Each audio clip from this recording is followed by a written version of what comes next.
ኢትዮጵያና ኤርትራ በቀይ ባህር ይገባኛል አይገባሽም ውዝግብ ከጀመሩ አላደር ማለታቸውን ተከትሎ ዓለም አቀፍ የዜና አውታሮች ሁለቱ ሀገራት ወደ ጦርነት ሊገቡ እንደሚችሉ የተለያዩ ማብራሪያዎችን እየሰጡ ይገኛሉ።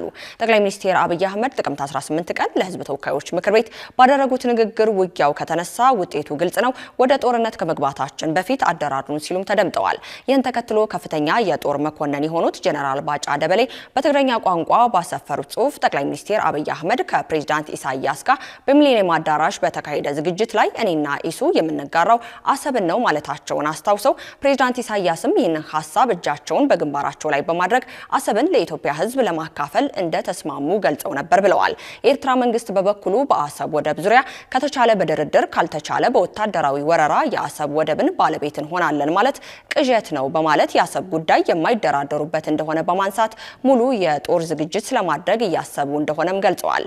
ይህንንም በተለየ ደግሞ አጋር አካላትን ለመፈለግ ወደ ተለያዩ ሀገራት በማቅናት ላይ ትገኛለች። በትናንትናው ዕለት ግብጽ የተጓዙት የኤርትራው ፕሬዝዳንት ኢሳያስ አፈወርቂ የግብጹ ፕሬዝዳንት አልቡልፈታ አልሲሲ ኤርትራ ሉዓላዊነቷንና የግዛት አንድነቷን እንድታስጠብቅ ግብጽ ድጋፏን ለማድረግ ቁርጠኛ መሆኗን አረጋግጠዋል። ጀነራሉ አክሎም አሰብ በአሻጥር የተወሰደ የኢትዮጵያ ሀብትና ቅርስ ነው ሲሉ ጽሑፋቸውን ደምድመዋል። ክቡራን ተመልካቾቻችን ሌሎች መረጃዎችን ለማግኘት የፕላስ ምልክቷን ጠቅላይ ሚኒስትር አብይ አህመድ ለከፍተኛ የመከላከያ መኮንኖች ትዕዛዝ ሰጡ።